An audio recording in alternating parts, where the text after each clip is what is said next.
Welcome back नाजरीन। Programme एक बार फिर से खुशामदीद। और ब्रेक में जाने से पहले जैसा कि मैंने आपको सारी सूरत हाल इसके बारे में बताई, वाजे की कि इस वक्त एनर्जी क्राइसिस किस हद तक अवाम को उसका कितना नुकसान हो रहा है, पाकिस्तान की मईशत को कितना नुकसान हो रहा है और इसकी वजूहात क्या है। और पेट्रोल की कीमतें बढ़ाने की बात की जा रही है, गैस की कीमतें और CNG की कीमतें बढ़ाने की बात की जा रही हैं और इसकी वजूहात क्या होती हैं कि खाम तेल में कीमतों में इजाफे की वजह से पेट्रोल की कीमतें बढ़ाई जाती हैं। और अगर पेट्रोल की कीमतें बढ़ाई जाती है तो हुकूमत के पास क्या क्या रास्ते होते हैं अवाम को रिलीफ देने के लिए। इसी सूरत हाल पर बात करने के लिए मेरे साथ टेलीफोन लाइन पर मौजूद हैं मोहम्मद इम्तियाज अहमद साहब, मेंबर हैं गैपको के और साबिक चेयरमैन भी गैपको बोर्ड के थे और साबिक सदर चैम्बर ऑफ कॉमर्स गुजरात भी रह चुके हैं।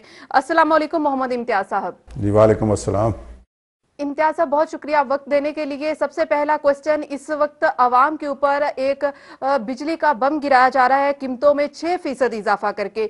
सबसे पहले आप थोड़ा सा हमें बताइएगा कि कीमतों में इजाफा क्यों किया जाता है, इसकी वजूहात क्या होती है। जी आपने बड़ा अच्छा टॉपिक आज लिया है। ये जो एनर्जी क्राइसिस इस वक्त हमारे मुल्क को दरपेश है, जिसकी वजह से हमारी मईशत पे ऊपर बहुत बुरे असरात मुरतब हो रहे हैं।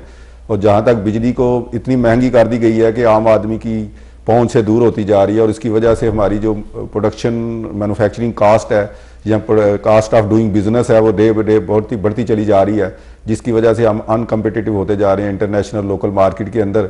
अब आपने पूछा है कि इसकी वजह क्या है।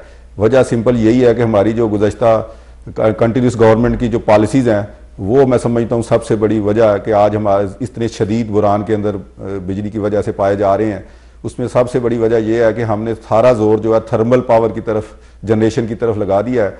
वेयर एज हमारे पास अल्लाह का शुक्र है कि पानी के बहुत बड़े वसाइल हैं, हमारे पास कोला है, हमारे पास हवा है, सूरज है, लेकिन इन कुदरती जो हमारे पास चीज़ें मौजूद हैं उनसे हमने फ़ायदा नहीं उठाया। और जैसे जैसे इंटरनेशनल मार्केट के अंदर ऑयल प्राइसेस बढ़ती जा रही हैं, हमारी बिजली पैदा करने की कास्ट जो है वो भी बढ़ती चली जा रही है। किसी ज़माने में हमारा जो एनर्जी मिक्स था वो इस तरह था कि हमारा 70-80% बिजली जो है वो पानी से पैदा होती थी और 20-30% बिजली जो है वो ऑयल से या फर्नेस ऑयल या जिसको थर्मल बिजली कहते हैं वो पैदा होती थी। आज बिल्कुल ये शिफ्ट हो चुका है और 70-80% बिजली हमारी जो है वो ऑयल से पैदा हो रही है। और आपको मालूम है कि इंटरनेशनल मार्केट के अंदर तेल का प्राइसेस वो $100 से क्रॉस कर गई हैं पर बैरल। अगर आज हम इस फर्नेस ऑयल से बिजली पैदा करें तो हमारी जो बिजली की कास्ट है वो 18-20 रुपये यूनिट हमारे पास आ रही है। इस वक्त नहरें जो हैं क्योंकि वो बल सफाई के लिए बंद कर दी जाती हैं, हमारी जो 6,500 मेगावाट की कैपेसिटी है पानी से बिजली पैदा करने की वो तकरीबन इस वक्त 1,000-1,200 रह गई है। इसके बाद गैस जो है वो पानी के बाद जो सस्ता हमारे पास सोर्स है वो गैस है, लेकिन गैस का भी इतना शदीद बुरान है कि इस वक्त तकरीबन 4 बिलियन क्यूबिक फुट सिर्फ गैस हमारी पैदा हो रही है या जनरेट हो रही है, वेयर एज मुल्क की कंजम्पशन 6 बिलियन क्यूबिक फुट की है। तो इस तरह गवर्नमेंट इसको अपनी तरजीहात को सही तरह फिट नहीं कर सकी। तो इस दफ़ा क्योंकि ये सियासी गवर्नमेंट है, ये चाहते हैं कि आवाम को या कंज्यूमर को या घरेलू सार्फिन को गैस ज़्यादा से ज़्यादा प्रोवाइड की जाए, या CNG स्टेशन वाले जो हैं वो अपना जोर लगा लेते हैं, सड़कों पे आप एहतजाज करते हैं तो उनको दे दी जाती है।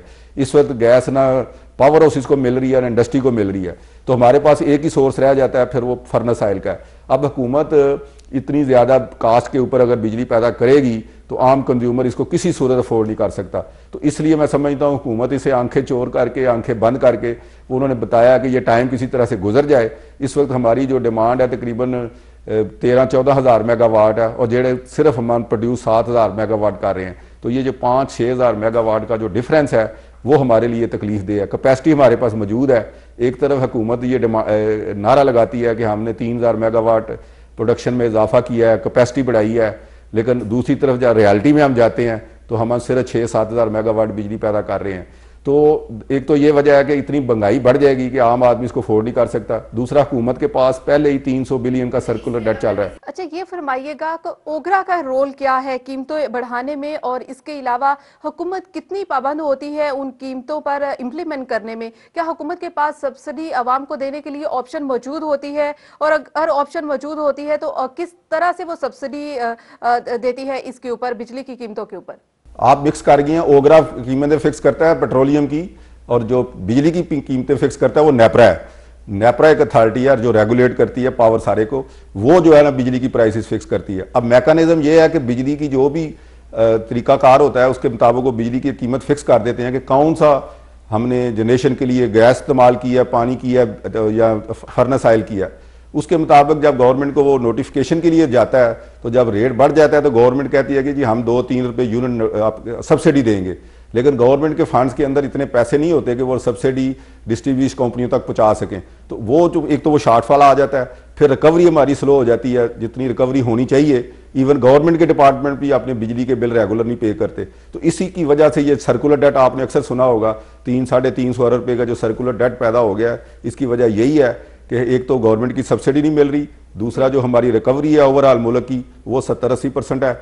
इसके बाद हम तेल वाली कंपनियों को पेमेंट नहीं कर रहे, पीएसओ को पेमेंट नहीं हो रही, तो इस तरह हमारी जो जनरेशन है वो कम होती जा रही है। तो ये एक बहुत बड़ी वजह है हमारी एनर्जी की शॉर्टेज की। कैपेसिटी हमारे पास मौजूद है।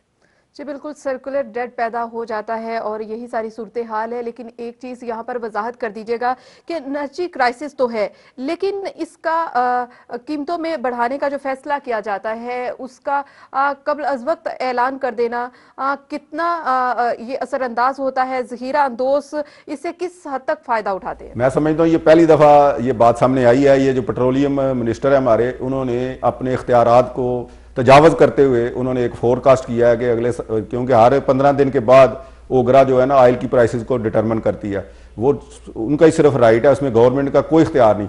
लेकिन उन्होंने एक बहुत नजायज़ ये बात की है, उन्होंने कह दिया कि 5-6 रुपये शायद पर लीटर पेट्रोल की और डीजल की प्राइस बढ़ा दी जाएगी। ये प्राइम मिनिस्टर ने भी, सारी कैबिनेट ने भी इसको बड़ा सख्त नोटिस लिया है। मैं समझता हूँ उनका ये प्रीव्यू नहीं था।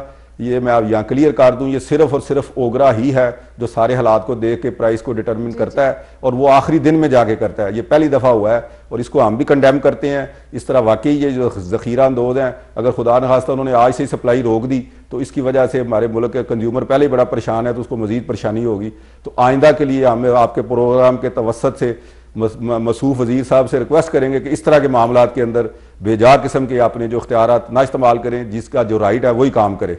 अच्छा, कीमतों की तो हमने बात की है, लेकिन कुछ लोड शेडिंग के हवाले से भी बात कर दी जाए तो लोड शेडिंग का जो अजाब है ये तो आवाम पर नाजल ही है, लेकिन गैर एलानिया लोड शेडिंग भी हो जाती है। आप क्योंकि गैपको से वाबस्ता है, मेंबर है गैपको के, चेयरमैन भी रह चुके हैं, इस चीज को अच्छी तरह से समझते होंगे लोड शेडिंग को और उसकी गैर एलानिया लोड शेडिंग को। कितना डिपेंड करता है इस इदारे के ऊपर, आपकी डिस्ट्रीब्यूशन के ऊपर? क्या गैपको के पास इख्तियार होता है कि वो लोड शेडिंग को अपने तरीके से मैनेज कर सके, या फिर आप बेख्तियार होते हैं इस मामले में? हाँ जी, ये बड़ा अच्छा सवाल किया। मैं समझता हूँ इसमें हमारे नाजरीन या सार्फिन को ये पता होना चाहिए कि ये जो डिस्ट्रीब्यूशन कंपनीज है उनका किस हद तक अमल दखल होता है।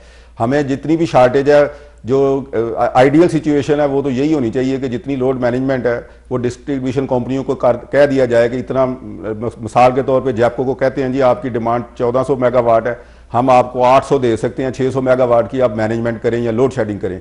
तो हमारे पास इतनी कैपेसिटी मौजूद है, हमारे पास इतनी एक्सपर्टीज मौजूद है हमें डिस्कोज के अंदर कि हम उसको बेहतर तरीके से मैनेज कर सकते हैं। हमें इस चीज़ का मालूम है कि इंडस्ट्री को कितनी बिजली किस वक्त चाहिए, घरेलू सार्फिन को बिजली कितने बजे कितनी चाहिए। लेकिन होता यह है कि जब हमें लोड मैनेजमेंट के लिए कह दिया जाता है, लेकिन इस्लामाबाद के अंदर एक नेशनल पावर कंट्रोल सेंटर है, वो सारे मुल्क की बिजली को, नेशनल जितनी बिजली है उसको कंट्रोल करता है। वो अपने इख्तियारात को नजायज़ इस्तेमाल करते हुए हमारी जो फोर्स लोड शेडिंग है उसके ऊपर उसको फोर्स लोड शेडिंग करवा देते हैं, हमारे तमाम ग्रिड स्टेशन बंद करा देते हैं, जिसकी वजह से जो डिस्ट्रीब्यूशन कंपनीज हैं उनके इख्तियारात में कुछ नहीं रहता।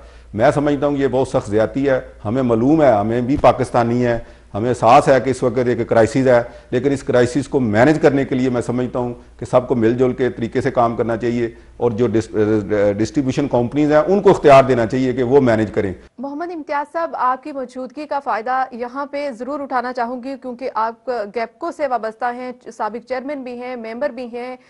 आप ये यहाँ पे थोड़ी सी वजाहत कर दीजिएगा कि इस वक्त ये कहा जाता है, सुनने में ये आता है कि कुछ VVIPs होते हैं, तो वो VVIPs जो हैं वो लोड शेडिंग से मुबर्रा होते हैं। वो VVIPs सरकारी सतह पे होते हैं, प्राइवेट सतह पे होते हैं? इसकी कुछ डेफिनेशंस आप हमें बता सकते हैं? हाँ जी बिल्कुल, ये भी बड़ा अच्छा आपने सवाल किया। ये मैं समझता हूँ कि बीइंग ए पाकिस्तानी हम सब का फ़र्ज़ है, खा VVIP हों VIP हों, हम सब VVIP हैं कि जितना इस वक्त तक तकलीफ से हम गुजरे हैं, जितनी इस मुल्क के अंदर बिजली की कमी है उसको सब शेयर करें। लेकिन बदकिस्मती से ऐसा होता नहीं है। हमारे यहाँ जो VVIP कल्चर है उसकी वजह से वो लोग तो बिजली का फुल एंजॉय कर रहे हैं, ना प्राइम मिनिस्टर हाउस की बिजली बंद होती है, ना प्रेसिडेंट हाउस की होती है, ना नेशनल असेंबली की होती है, ना हमारे बड़े वाहनों की होती है। इस तरह के तकरीबन 700-800 फीडर सारे मुल्क के अंदर हैं जिनको वीवीआईपी डिक्लेयर किया गया है। अगर मैं समझता हूँ एक दफ़ा पैप्को ने भी ये प्रपोजल दी थी, अगर ये 600-700-800 जो हमारे फीडर्स हैं वो भी अगर रेगुलर लोड शेडिंग में आ जाएं तो आम आदमी पे बोझ जो है वो कम किया जा सकता है। जी ये तो वीवीआईपी हैं। जहां तक प्राइवेट का तल्लक है वो मैं समझता हूँ वो भी एक टेलीफोन की कॉल के ऊपर उन लोगों की बिजली बहाल कर दी जाती है। वो उसमें वो लोग हैं जिनका इंडिपेंडेंट फीडर है या इंडिपेंडेंट उनके ग्रिड स्टेशन है, जी इंडस्ट्रियलिस्ट इतने बड़े बड़े इंडस्ट्रियलिस्ट हैं। तो मैं समझता हूँ ये जो है ना ये ज्यादती होती है आम कंज्यूमर के साथ जो सफर कर रहा है। तो इस वक्त जरूरत इस बात की है कि बहसीते कौम सबको मिलजुल के इस बोझ को बर्दाश्त करना चाहिए। और मैं समझता हूँ कि अगर जब हमारे अवानों के अंदर या हुक्मरानों को जब तक एहसास नहीं होगा कि बिजली बंद होने की वजह से क्या लोगों को तकलीफ होती हैं, तो वो उस तरह की पॉलिसीज शायद नहीं बना सकेंगे जब तक उनके ऊपर प्रैक्टिकली उनको जो लोड शेडिंग से गुजरना पड़े। तो मैं समझता हूं कि इसके जरिए प्रोग्राम के जरिए कि ये जो हमारी शार्टेज है इसको सबको इक्वली शेयर करना चाहिए और सबको इसकी कमी को बर्दाश्त करना चाहिए। इसका मतलब है ये समझें कि आप भी इसमें आपका भी कोई इख्तियार नहीं, ये भी ऊपर से ही सारी प्लानिंग की जाती है और कहाँ क्या करना है ये सब कुछ बता दिया जाता है। तो फिर डिस्ट्रीब्यूशन जो है वो उसके पास इख्तियार ही नहीं है कि वो अपनी मर्जी से कर सके और हो सकता है कि डिस्ट्रीब्यूशन इसको बेहतर तरीके से मैनेज कर सके। तो यहाँ पे एक सवाल मैं जरूर पूछना चाहूंगी कि शॉर्टफॉल किस तरह से शॉर्टफॉल को आप डिफाइन करेंगे और साथ साथ अब मिस मैनेजमेंट के हवाले से कुछ बताना चाहेंगे कि इस लोड शेडिंग की कोई मिस मैनेजमेंट भी है कि लोड शेडिंग इसलिए ज्यादा होती है कि मिस मैनेजमेंट है, किसी को कम दी जा रही है किसी को ज्यादा दी जा रही है और इसीलिए सब कुछ इफेक्ट हो रहा है। मैं कह दिया ना जी 5-6 हज़ार मेगावाट है। और मैं थोड़ा सा स्टेटिस्टिकली बता दूं ये 15 फरवरी के बाद शायद बेहतर होनी शुरू हो जाए। जब नहरें खुलेंगी तो पानी से बिजली पैदा होनी शुरू हो जाएगी, तो फिर आपकी जो बिजली की पैदावार जो है ना बेहतर होना शुरू हो जाएगी, फिर लोड शेडिंग का मकदार भी कम हो जाएगी। जहां तक आपने मिस मैनेज करने का बोला है, मैं समझता हूँ ये सिर्फ मिस मैनेजमेंट नहीं है, ये सिर्फ एक तो हालात की वजह से है। अगर आज भी हुकूमत पैसे पूरे ले रिकवरी करे तो आज भी 100% इलेक्ट्रिसिटी की सप्लाई पूरी बहाल हो सकती है। 1 मेगावाट की भी लोड शेडिंग नहीं हो सकती अगर हम तमाम अपने जो यूनिट्स हैं या जिनके पैसे देने हैं, जो प्राइवेट बिजली पैदा करने वाले आईपीपीज हैं, उनको अगर हम तेल के पैसे दे दें या बिजली के पैसे दे दें तो वो 100% कैपेसिटी पे काम कर सकते हैं। इस वक्त कोई भी पावर हाउस अपनी कैपेसिटी पे काम नहीं कर रहा, उनके पास तेल नहीं है, फर्नेस ऑयल नहीं है या ना गैस है ना तो पानी के जो बिजली पैदा होती है वो तो गवर्नमेंट के दायरों में होती है। तो गवर्नमेंट के चूंकि पैसे नहीं है इसलिए वो टाइम गुजार रहे हैं और फरवरी के बाद ये जो इंप्रूवमेंट होगी। इम्तियाज अहमद साहब ये वाजे फरमा दीजिएगा, बात हो गई लोड शेडिंग की, बात होगी एनर्जी क्राइसिस की और ये सारी चीजें इस वक्त बहरान है। एनर्जी क्राइसिस अगर इलेक्ट्रिसिटी की सूरत में ले लें हम देख लें वो भी है, अगर हम गैस की सूरत में देख लें वो भी है। पंजाब इसमें गैस में ज्यादा सफर कर रहा है, लेकिन इस सारे बुरहानों का हल क्या है? आखिर 5 साल हो गए इस हुकूमत को, 4 साल पूरे कर चुकी है ये हुकूमत, तो आखिर ये क्यों नहीं इसका शॉर्टफॉल जो है क्यों कम नहीं किया जा सका? हाल यही है जी कि हमें जो सबसे पहले तो पानी के जो आइंदा के लिए थर्मल और जो तेल से पैदा करने वाले पावर हाउसेज हैं उनको कम करें। हमारे ज़्यादा से ज़्यादा गैस और पानी से बिजली पैदा करनी चाहिए। उसके बाद हमारे पास अरबों टन का जो कोयला पड़ा हुआ है, जो सारी दुनिया कोयले से बिजली पैदा कर रही है, वो हमारी ख्वाहिश है बल्कि गवर्नमेंट को प्रायोरिटाइज करना चाहिए कि ये जो पानी से तो कोयले से बिजली पैदा करने के प्रोजेक्ट शुरू कर दी जाए। और सबसे बड़ी बात यह है जो हमारा सियासी इशू बन गया है कालाबाग डैम, मैं समझता हूँ ये बहुत बड़ी ज्यादती की है। हम पाकिस्तानी है, इसको मैं बादशाह डैम को उन्होंने सारी प्रायोरिटी की है। ये कालाबाग डैम बिल्कुल तैयार है। अगर आज हुकूमत एक बोल्ड स्टेप ले तो 2-4 साल के अंदर ये 4-5.5 हज़ार मेगावाट बिजली हमारे सिस्टम के अंदर आ सकती है। और सस्ती बिजली जो 1.5-2 रुपये यूनिट कास्ट करती है, और वेर एज तेल से बिजली बनाएं तो 18-20 रुपये यूनिट कास्ट करती है। तो ये सिर्फ गवर्नमेंट की पॉलिटिकल विल की ज़रूरत है। ये मौजूदा गवर्नमेंट है, इसने कह दिया था कि किसी सूरत नहीं बनेगा। मैं अपील करूंगा इनके सामने कि ये खुदारा इसको रिव्यू करें इस फैसले के ऊपर। इसके बहुत काम हो चुका है। कालाबाग डैम बनाएं और डैम बनाएं, जितने डैम बना सकते हैं, पानी से बिजली पैदा करें तो इस मुल्क की तकदीर बदल सकती है। अच्छा, आपने तकदीर बदलने की बात की है, तो ये बहुत अहम सवाल है कि तकदीर बदली जाए, किसी भी नेशन की हो, किसी भी मुल्क की हो, किसी भी शख्स की हो। लेकिन अगर हम यहाँ पे मुल्क की बात करें तो हमारी हुकूमत, मौजूदा हुकूमत ने, पीपल्स पार्टी की हुकूमत ने ये फरमाया है, हमारे वजीर आजम ये फरमाते हैं, सदर पाकिस्तान भी ये फरमाते हैं कि हमें 5 साल पूरे करने दिए जाए। अगर 4 साल गुजर चुके हैं तो क्या इन 4 सालों में 4 साल में तो कुछ नहीं कर सके। होना क्या है कि यही करेंगे ना कि सारे जो हमारे थर्मल यूनिट है इनको 100% चला देंगे। उसके चलाने से क्या होगा कि गवर्नमेंट का खसारा बढ़ेगा और सर्कुलर डेट और बढ़ेगा।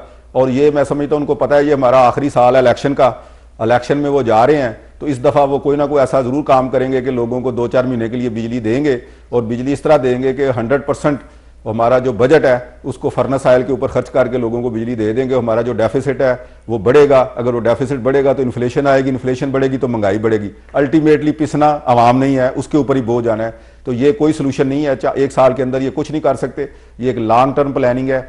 कोई भी जनरेशन का यूनिट आज अगर प्लान करें तो वो 5 साल के बाद जाके बिजली देगा। लेकिन थर्मल को अगर आप चलाएंगे या फर्नेस ऑयल के ऊपर चलाएंगे तो वो मैं समझता हूँ आप मजीद आवाम के ऊपर, इस कौम के ऊपर, इस खजाने के ऊपर बोझ बनेंगे। तो इसका मतलब यह है कि बजट का जो इंतजार किया जा रहा है कि आइंदा आने वाले इलेक्शन में बजट के बाद ये बजट का जो है, बजट के बाद इलेक्शन का कोई इलेक्शन की कोई सूरत हाल वाजे होगी, ये कहा गया है वजीर आजम यूसुफ रजा गिलानी की तरफ से। तो जो आपने पॉइंट उठाया है वेरी वैलिड पॉइंट है, और इस चीज को जहन में रखना चाहिए। अवाम को भी वोट कास्ट करते वक्त स्पेशली उनको जहन में रखना चाहिए कि क्या क्या हरबे हमारे हुक्मरान या फिर वोट लेने के लिए सियासतदान उठा सकते हैं। क्या इन 5 सालों में उन्होंने हमारे लिए कुछ ऐसे इकदाम किए हैं, 4 सालों में तो नहीं किए, क्या 6 महीने में वो ऐसे इकदाम करेंगे? अगर वो ऐसे इकदाम करते हैं तो उसकी वजूहात जो हैं वो इम्तियाज साहब हमारे साथ है वो फरमा रहे थे। लेकिन कुछ और भी बात कर ली जाए पंजाब के हवाले से।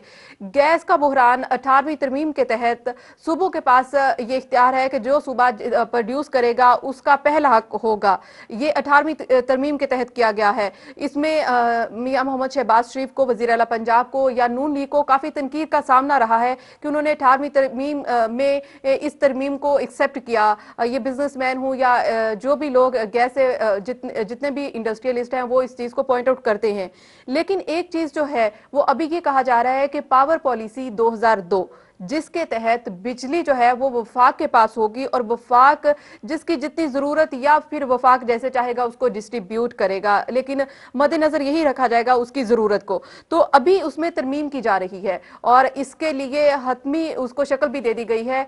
अगर वो मंजूरी हो जाती है तो उसके बाद क्या होगा? उसके बाद एनर्जी क्राइसिस क्या होंगे पंजाब में, स्पेशली जहां पे 30% जो है वो प्रोड्यूस की जा रही है, 60% जो है वो उसको यूज किया जा रहा है। तो लेकिन एक जहां पे अहम बात वो ये है कि इसमें हमारे सूबाई सेक्रेटरी पंजाब भी मौजूद है, लेकिन उन्होंने इस चीज की मुखालफत नहीं की है। तो आप क्या समझते हैं? ऐसी तरमीमें तो हुकूमत ने खूब दी हैं, आवाम को तरमीमें बहुत दी हैं, कुछ किया हो या ना किया हो। तो इस बहरान पर, ये नया बहरान जो हुकूमत लाना जा रही है और सूबाई हुकूमत भी उसका साथ दे रही है, इस बारे में आप क्या फरमाएंगे?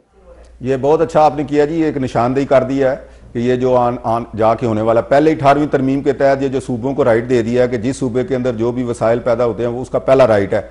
गैस के हवाले से मैं समझता हूँ पंजाब को सबसे ज्यादा नुकसान हुआ है। दूसरे सूबों के अंदर ना कोई गैस की लोड शेडिंग है, ना कोई इंडस्ट्री की लोड शेडिंग है गैस के हवाले से, लेकिन पंजाब के अंदर तकरीबन आपको पता है कितनी बुरी हालात से हम गुजर रहे हैं। तो अगर बिजली जो है ये एक नेशनल ग्रिड में सारे पुलक से इकट्ठी होकर जाती है और इसको सारा कंट्रोल किया जाता है नेशनल पावर कंट्रोल सेंटर से। अगर जिस तरह आप कह रही हैं कि शायद इसके अंदर कोई तब्दीली आ रही है, मैं समझाऊँ अगर ऐसी कोई बात है तो हम पहले ही वार्निंग देते हैं हुकूमत पंजाब को कि 18वीं तरमीम के अंदर आपने बड़ी फराख दिली दिखाई गैस के अंदर या दूसरे वसाइल के अंदर, उसकी बहुत बड़ा खमियाजा हमें भुगतना पड़ा। बल्कि मैं अपने तमाम सूबे से, दूसरे सूबों से, भाइयों से भी गुजारिश करूंगा कि हमें एक नेशनल हारमोनी के साथ चलना चाहिए। जब सूबा पंजाब इतने खुले फराख दिली के साथ आपके साथ तावन कर रहा है, पानी के अंदर, फसलों के अंदर, गंदम के अंदर, चावल के अंदर, अगर इस तरह की सोच पंजाब के अंदर पैदा होगी तो ये बड़ी नुकसानदेह होगी। तो जो भी हमारे अंदर मुल्क के अंदर प्रोड्यूस हो रहा है उसको हमें शेयर करना चाहिए, और इस तरह की अगर कोई पॉलिसी ज़ेरे गौर है तो उसको हमें पूरी तरह अपोज करना चाहिए। मैं भी इंशाल्लाह अपने चैम्बर के लेवल पे हाईलाइट करेंगे कि कम अज़ कम जो कॉमन इंटरेस्ट की जो काउंसिल ऑफ कॉमन इंटरेस्ट के अंदर अगर जब मामला जाए तो हमारे वज़ीर आला पंजाब या चीफ सेक्रेटरी साहिबान इसको अपोज करें और ऐसा सोल्यूशन निकालें जिसमें नेशनल हारमोनी हो। हम तमाम पाकिस्तानी मिलजुल के ये शार्टेज है उसको पूरा करें। अल्लाह ताला की रहमत उसी वक्त होगी अगर हमने एक दूसरे की टांगें खींची या एक दूसरे को के ऊपर गालिब आने की कोशिश की, तो इस तरह मामला हल नहीं होंगे। लेकिन यहाँ पे अहम ये भी है कि सूबाई सेक्रेटरी ने इसकी मुखालफत नहीं की है। सूबाई सेक्रेटरी पंजाब वहां पर मौजूद थे जब ये तरमीम के लिए किया जा रहा था, तरमीम को हतमी शक्ल दी जा रही थी, तो सूबाई सेक्रेटरी भी वहां पर मौजूद थे। तो क्या वजीर आला पंजाब ने कोई ऐसी हिकमत अमली तरतीब दे दी है, जिस तरह से वो कहते हैं कि फोक से एनर्जी फोक से बिजली पैदा की जा सकती है, तो क्या उन्होंने कोई ऐसी हिकमत अमली तरतीब दे दी है कि 30% से हम अचानक 90% प्रोड्यूस करने लग जाएंगे और हमें वफाक की जरूरत ही नहीं पड़ेगी, इसीलिए जो पंजाब है वो साथ दे रहा है। शायद यही वजह होगी कि साथ दे रहा होगा। पंजाब का भी बात करेंगे इस पर भी, लेकिन यहाँ पर आप आखिर में ये फरमा दीजिएगा कि अगर ये बुहरान जारी रहता है, ये हुकूमत भी कायम रहती है, मुफाहमत की पॉलिसी भी जारी रहती है, तो आम आदमी का क्या होगा, बिजनेसमैन का क्या होगा, पाकिस्तान का क्या होगा, पाकिस्तान की मैशत का क्या होगा और पाकिस्तान की तरक्की का क्या होगा? देखो जी, मैं समझता हूं कि अगर ये आप मुझे फ्रैंकली स्पीकिंग आपके जरिए ये पता चला है कि चीफ सेक्रेटरी ने इसकी अपोजिशन नहीं की, जो मीटिंग उनकी हुई है। अब हम वज़ीर आला पंजाब से गुजारिश करेंगे कि वो ज़रूर पंजाब के इंटरेस्ट को देखें, क्योंकि पहले ही पंजाब का जो है ना बहुत नुकसान हो चुका है। अब आपने पूछा है कि बिजली या एनर्जी के बुरान की वजह से मईशत के ऊपर इसके कितने बुरे असरात मुरतब हुए हैं। देखिए, मैं समझता हूँ कि हमारी जो तरक्की की शरह है, जो किसी ज़माने में 7-8% थी, आज सिर्फ 2-2.5% रह गई है।